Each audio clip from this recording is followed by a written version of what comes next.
Olá, seja muito bem-vindo, seja muito bem-vinda ao curso de matemática do Enem 100%.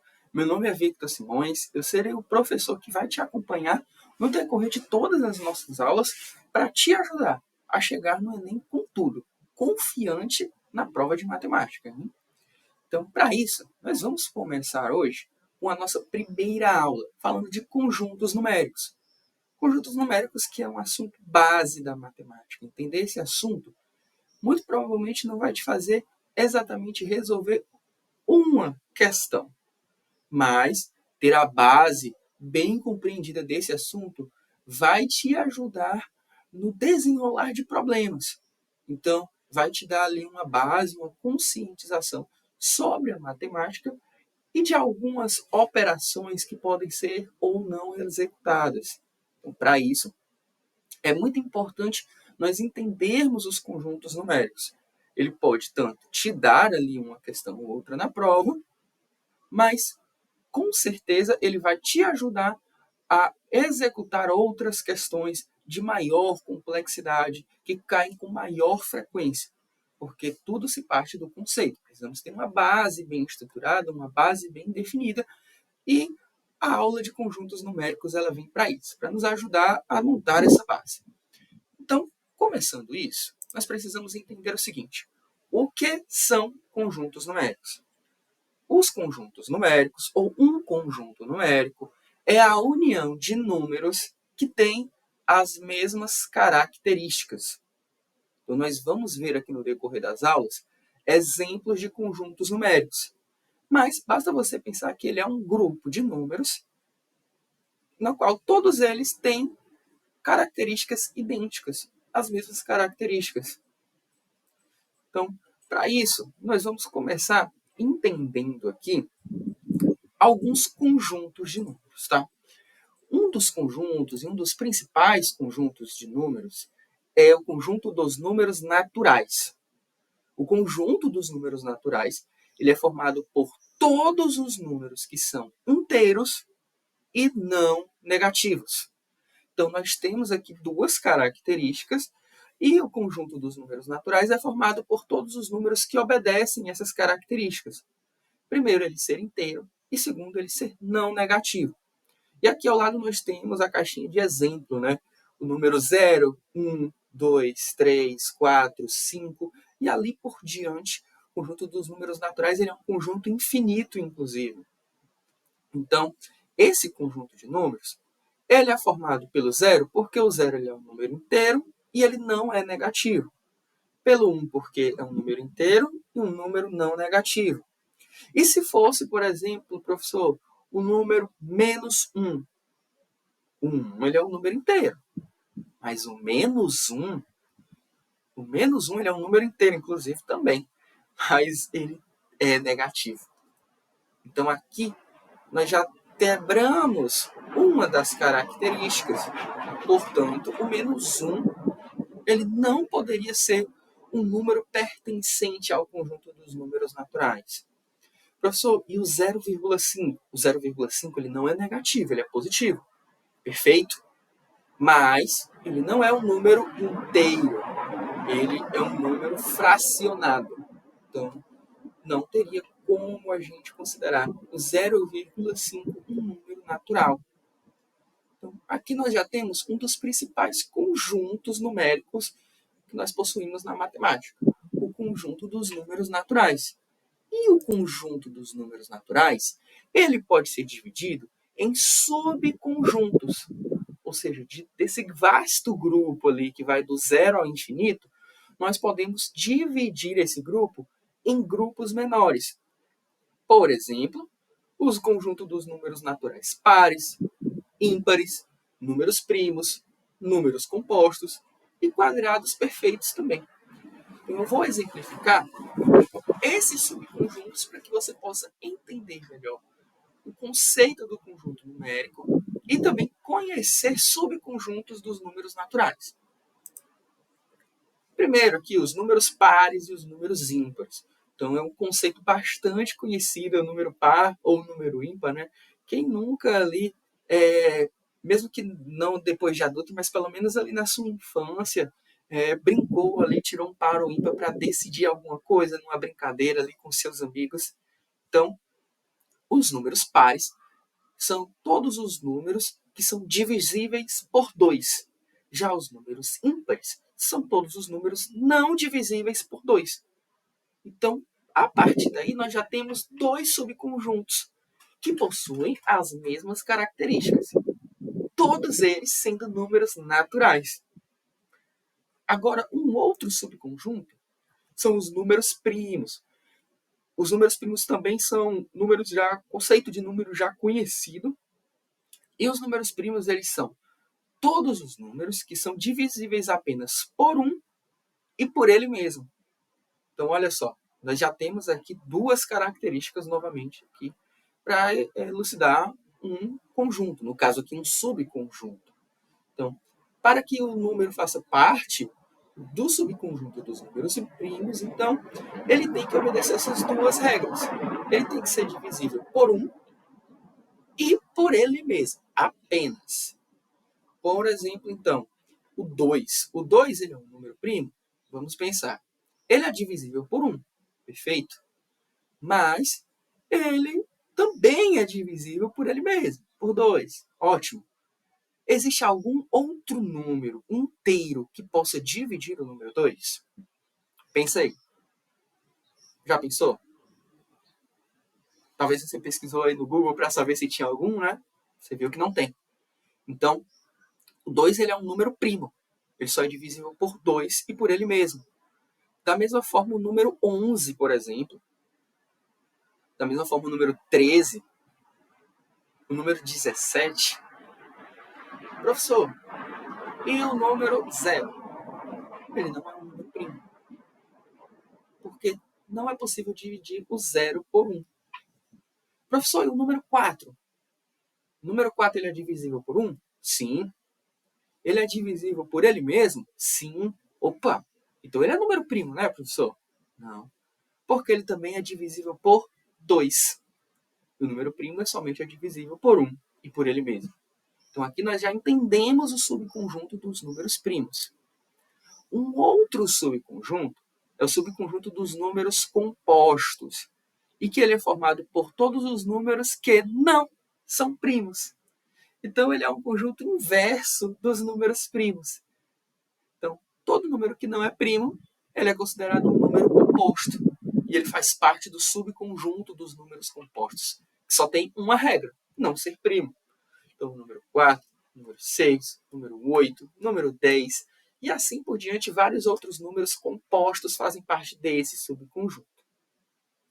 Seguindo em frente, nós vamos ter o subconjunto também dos quadrados perfeitos. Este é um subconjunto formado por todos os números que são resultados de uma potência com expoente 2.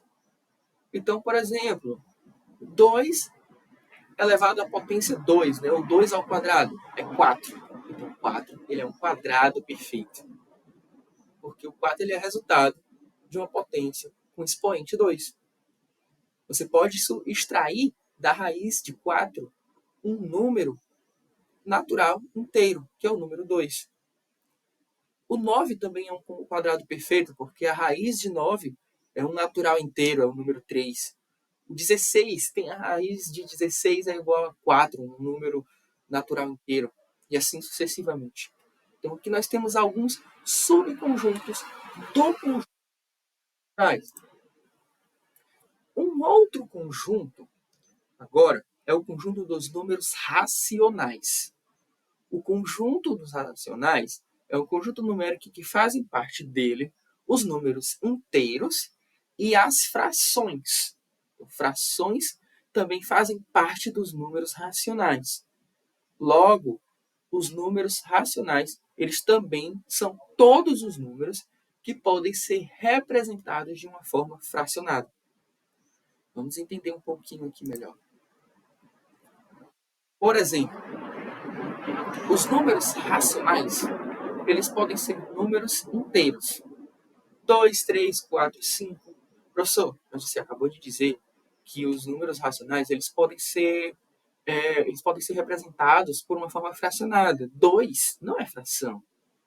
mais 2 eu posso representar como 2 sobre 1, que é uma fração. Ou eu posso representar como 10 sobre 5. 10 dividido por 5 é igual a 2. Então, eu posso representar os números inteiros em formato de fração, de diferentes formas, a depender do número. Decimais exatos. O que são decimais exatos? São números decimais, né? O número que ele possui casas decimais, não é um número inteiro. Então, por exemplo, o 2 seria equivalente a um 2.0, 2,0, é um número inteiro. Mas o decimal exato, ele vai ser 1,25, 0,5, 2,75. Existem decimais, existem números após a vírgula. E temos as dízimas periódicas. Parecido aos decimais exatos, existem números após a vírgula, só que esses números não são exatos. São números que eles têm ali uma sequência infinita numérica depois da vírgula. Então, temos a dízima periódica 2,9898989898, ou 1,02888888. São dízimas periódicas. Eles fazem parte do conjunto dos números racionais. Por conseguinte, nós também temos um conjunto de números não racionais. Esses números não racionais, eles são formados por dízimas não periódicas. Professor, qual é a diferença da dízima periódica para não periódica? A dízima periódica, o nome periódico, período, sugere que após a vírgula existe uma combinação numérica que se repete perpetuamente, se repete continuamente. Um dos exemplos aqui, o 2,989898. Então, o 9 e o 8 é um período, é uma periódica. Ele se repete, 98, 98, 98. No caso aqui do nosso exemplo da dízima não periódica, nós temos 1,2546887 e assim sucessivamente, que é uma sequência numérica que não tem um padrão, não tem um padrão repetitivo. Também fazem parte do conjunto dos números não racionais as raízes não exatas. Então, por exemplo, nós vimos que a raiz de 4 é o número 2. Só que a raiz de 2, qual é a raiz de 2? Existe um número exato que possa representar essa raiz? Não, não existe. Então, ela é uma raiz não exata, por isso faz parte do conjunto dos números não racionais. Professor, e quanto à raiz quadrada de um número negativo? A raiz de menos 10, por exemplo, também é considerado um número não racional. Dando sequência agora, nós vamos entender um pouco melhor as formas de representação dos números racionais. Então, coloquei aqui alguns exemplos. Por exemplo, os números inteiros. Nós falamos um pouquinho ali do número 2. Ele pode ser representado pela fração 2 sobre 1, 6 sobre 3, 8 sobre 4, 10 sobre 5. Então, é uma forma de representar os números inteiros. Agora, decimais exatos. Nós vimos ali, por exemplo, 0,5. Nós vimos no slide anterior. O 0,5 também é igual a 5 sobre 10, ou 1 sobre 2. Correto? Então, nós estamos vendo que esses números eles têm como ser representados de forma fracionada. O 1,2 ele é representado pela forma 12 sobre 10. O 2,32, 232 sobre 100. E o 0,939, que é representado como 939 sobre 1000. Professor, como é que eu chego desse número decimal até descobrir a sua fração? É simples, o segredo está na vírgula. Então, por exemplo, nós temos que movimentar a vírgula para a direita.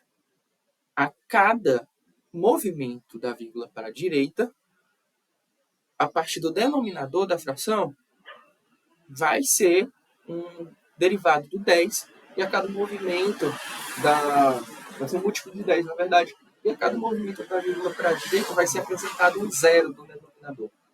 Então, por exemplo, 1,2. Para que eu torne esse número inteiro, eu vou movimentar a vírgula uma vez para a direita e vai ficar 12. Como eu movimentei apenas uma vez, então, abaixo, no denominador da fração, isso vai ser representado por 10. O 2,32, na verdade, eu movimentei duas vezes para a direita, fazendo com que esse 2,32 se tornasse 232. Como eu movimentei duas vezes, eu teria ali na fração 232 dividido por 0. Cada zero representando um movimento da vírgula, ou seja, 232 sobre 100. Agora, vamos falar das dízimas, tá? Nós temos as dízimas periódicas simples e nós temos as dízimas periódicas compostas. Então, para a representação fracionada das dízimas periódicas simples e das compostas, nós vamos explicar com um pouquinho mais de detalhe. Ela tem um pouquinho mais de dificuldade na forma da sua representação. Então, começando pela dízima periódica simples, aqui eu trouxe o exemplo, 9,323232. Esse 32 é a nossa periódica, certo? É o nosso período ali. É a sequência que se repete, 32. Para transformar essa dízima em fração, nós temos primeiro que pensar no numerador, a parte de cima da fração. Quem vai ser o numerador? Ele é formado pela parte inteira dessa dízima, junto com a parte periódica, menos a parte inteira. Então, o que seria a parte inteira com a parte periódica? A parte inteira é o 9, porque é o 9 que vem antes da vírgula. E nós vamos juntar com a parte periódica, que é o 32. Então, 932. Menos a parte inteira, que é o 9. Então, o numerador sempre é a junção da parte inteira com a parte periódica, menos a parte inteira. E essa junção forma um único número. Tá? E a parte do denominador, professor? Para cada elemento da parte periódica é acrescentado um 9 no denominador. Então, nesse nosso exemplo, nessa nossa dízima, quantos elementos da parte periódica nós temos? Temos 2, 3 e o 2. Então, vamos acrescentar 2 noves no denominador. Logo, a nossa representação fracionada dessa dízima periódica vai ser 932 menos 9 dividido por 99. E aí a gente executa a subtração da parte do numerador, em que a gente vai ficar então com 923 dividido por 99. Agora, vamos pensar aqui na periódica composta. Então, ela já nós vamos ter aqui um pouquinho mais de dificuldade, um pouquinho mais de necessidade de que você tenha atenção. Apenas isso, tá? Então, vamos começar. Primeiro, o numerador, parte de cima da fração. Ele vai ser formado pela parte inteira. Opa, e tudo bem. Na dízima periódica simples também tinha a parte inteira. Mas a parte não periódica, depois da vírgula, e a parte periódica.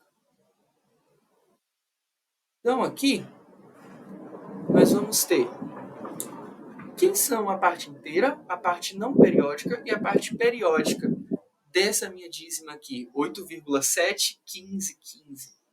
Minha parte inteira é o 8. Minha parte não periódica é o 7, porque esse é o número que vem depois da vírgula e não se repete. Já a minha parte periódica é o 15, porque é a minha parte repetitiva depois da vírgula. Então eu junto esses três elementos, 8, 7, 1 e 5. E eu vou subtrair esses três elementos pela junção da parte inteira e a parte não periódica. No caso, 8, que é a parte inteira, e 7, que é a parte não periódica.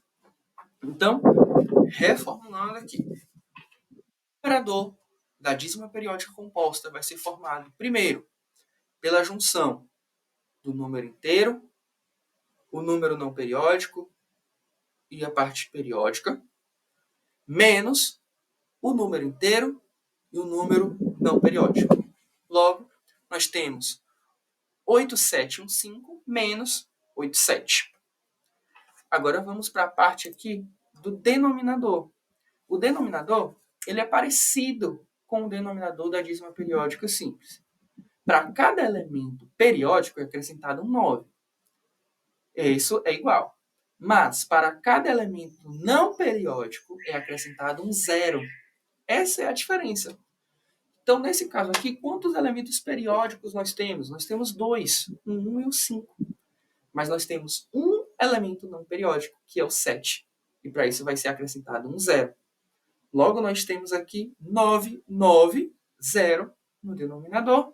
Resolvendo aqui a subtração do numerador, nós temos 8.628 dividido por 990. Então, essa é a forma representativa em fração da dízima periódica composta. Agora, vamos pensar aqui no subconjunto. Nós já vimos aqui os números racionais. Nós temos alguns subconjuntos desses números racionais, assim como nós vimos que temos subconjuntos dos números naturais. E apenas para exemplificar, temos o subconjunto dos números não nulos, temos o subconjunto dos números positivos, negativos, positivos e não nulos, negativos e não nulos. Então, temos ali vários subconjuntos. Por que, professor, você está me falando isso? Para que você tenha muito claro o conceito de que um conjunto ele obedece a uma regra geral. Mas dentro de um conjunto você pode encontrar diferentes subconjuntos. Tá bom? E agora nós vamos falar dos números reais. Esse conjunto dos números reais, ele é a união do conjunto dos números racionais e o conjunto dos números irracionais. E nos problemas que nós encontramos, nas soluções ali que nós buscamos encontrar para questões de matemática, normalmente nós lidamos com o conjunto dos números reais, de forma geral. Não necessariamente todos os tipos de conjunto na mesma questão, mas é bastante comum. Então, quem faz parte do conjunto dos números reais? Nós temos os números irracionais ou não racionais e nós temos os números racionais. Dentro do conjunto dos números racionais, nós temos o conjunto dos números inteiros. E dentro do conjunto dos números inteiros, nós temos o conjunto dos números naturais. Então, todos esses conjuntos que nós falamos até agora, eles fazem parte do conjunto dos números reais. E a partir daqui, nós vamos entender as propriedades desse conjunto. Propriedade significa que são leis que esse conjunto deve obedecer. E essas leis, em algum momento, elas vão te ajudar, elas vão te orientar na resolução de problemas matemáticos. Vamos entender aqui, então. A primeira propriedade. A primeira propriedade do conjunto dos números reais é a propriedade do número neutro na adição e multiplicação. Então, existe um elemento neutro para soma e para multiplicação, no qual, se você somar ou você multiplicar esse elemento por esse elemento, melhor dizendo, o resultado vai ser o próprio número. O elemento neutro da soma é o zero. Por isso que todo número que você soma, que você adiciona zero, se mantém o próprio número. Então, ele é um elemento neutro. Já o elemento neutro da multiplicação é o 1, porque todo número que você multiplica por 1 é ele mesmo. Então, essa é uma da propriedade de todos os números reais. Todos os números reais vão obedecer essa regra. Se somados com 0, o resultado será ele mesmo. Se multiplicados por 1, o resultado será ele mesmo. Agora, a propriedade comutativa. A propriedade da comutativa, ela diz que para a soma, a ordem das parcelas não altera a soma. E para a multiplicação, a ordem dos fatores não altera o produto. O que é que isso quer dizer na prática? Se você tiver 2 ou mais números reais e você quiser somá-los, ou multiplicá-los, não importa a ordem em que você fará isso. O resultado final da soma ou da multiplicação vai se manter o mesmo.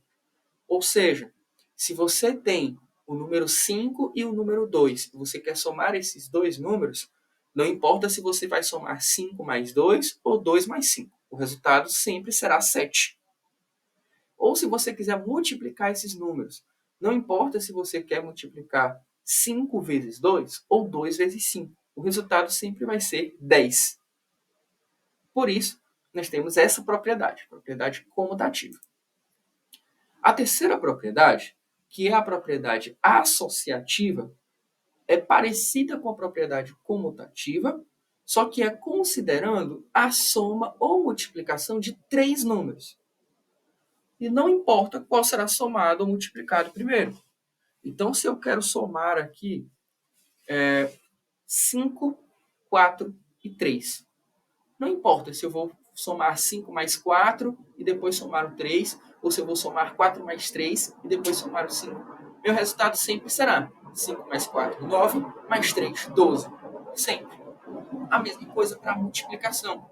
Não importa se eu vou multiplicar 5 vezes 4 e depois multiplicar por 3, ou se eu vou multiplicar 3 vezes 5 e depois multiplicar pelo 4. Não. A ordem não vai alterar o resultado.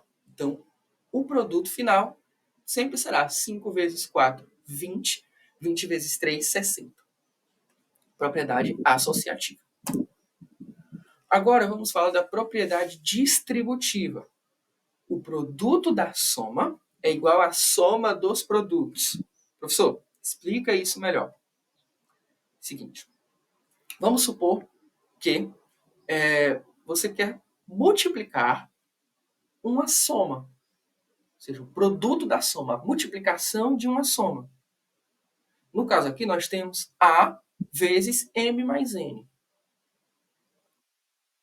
Isso daqui é igual à soma dos produtos.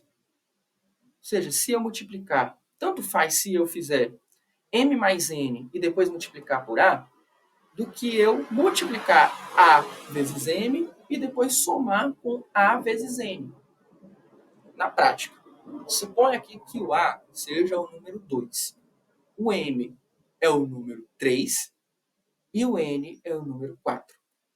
Tanto faz se eu somar 3 mais 4 e multiplicar por 2. 3 mais 4, 7 vezes 2, 14. Tanto faz eu fazer isso, do que eu pegar o 2 e multiplicar primeiro 3, que é igual a 6. Eu vou pegar o 2 e multiplicar por 4, que é igual a 8. 8 mais 6 é igual a 14. Então, não importa como você vai fazer isso. Se você vai primeiro somar para depois multiplicar, ou se você vai multiplicar cada um dos elementos para depois somar. O produto da soma é igual à soma dos produtos. Propriedade distributiva que é bastante útil na resolução de diversos problemas matemáticos. Muito importante a propriedade distributiva. Propriedade dos números reais. Existe existência, de um número inverso na multiplicação. Então, para todo número real, n, e ali esse n significa que pode ser qualquer número, ou um número qualquer. Existe um número inverso, 1 sobre n. Tal qual que se eu multiplicar n vezes 1 sobre n, o resultado é igual a 1. Então, percebo que aqui nós temos basicamente uma propriedade em que, para cada número real, existe o inverso desse número.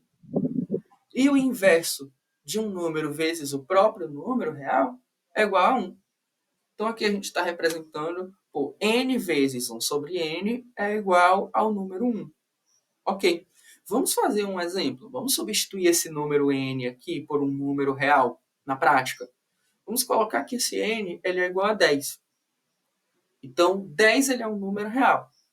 Para o número real 10, existe um inverso dele, 1 sobre 10. Se fosse em forma decimal, seria 0,1. Então, 10 vezes 1 sobre 10, ou 10 vezes 0,1, é igual a 1. Isso vai ser bem importante porque nesse formato aqui, em que nós estamos vendo o inverso do número n de forma fracionada, isso pode parecer bastante óbvio. Mas, se ao invés, né, de 1 sobre n fosse, ou 1 sobre 10 fosse 0,1, será se isso seria tão óbvio? Ah, professor, é óbvio, 0,1 a gente sabe, é fácil saber que é igual a 10. Mesma coisa que multiplicado ali por 10 é igual a 1. Né? E se fosse um número, um número decimal exato, com mais números depois da vírgula, mais incomum, vamos dizer assim. Você ainda assim conseguiria identificar de forma fácil que é possível aplicar a propriedade da existência de um número inverso na multiplicação? Então, por isso é importante voltar lá atrás e entender muito bem como transformar. Aqui, ó, deixa eu voltar um pouquinho aqui. Você vai transformar bem aqui um decimal exato em fração,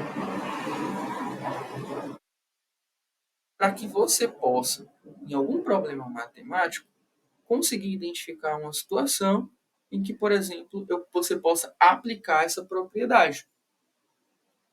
Então, o 10 vezes 0,1 é um caso aqui, um exemplo fácil.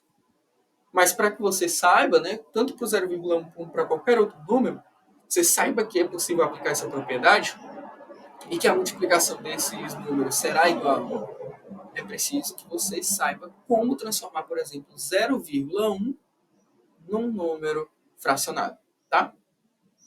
Então, vamos seguindo aqui. A última propriedade é a propriedade do fechamento para adição e multiplicação. Tá bom? O conjunto dos números reais, ele é fechado para adição e para multiplicação. Ou seja, a soma de dois números reais vai ser igual ao número real. E a mesma coisa vale para a multiplicação. A multiplicação de dois números reais, ela é igual, obrigatoriamente, a um número real. Então, você não vai precisar se preocupar em relação a isso. De que, poxa, você tem como eu somar um número real com um número real e dar um número irreal, um número não real? É um conjunto que nós ainda não falamos, não vamos tratar sobre ele, pelo menos não na aula de hoje. Não é possível. Porque isso é importante para que você tenha uma maior segurança na hora de realizar as operações básicas, por exemplo, dentro de uma equação de primeiro, de segundo grau, de um polinômio. Então, você consegue entender com muito mais clareza quais ordens regem as operações matemáticas. E aí, você conseguiu aprender alguma coisa de diferente? Já era um conteúdo que você dominava, mas foi legal para você estar revisando aqui hoje? Então, muito obrigado pela nossa aula e te vejo em breve na nossa aula 2.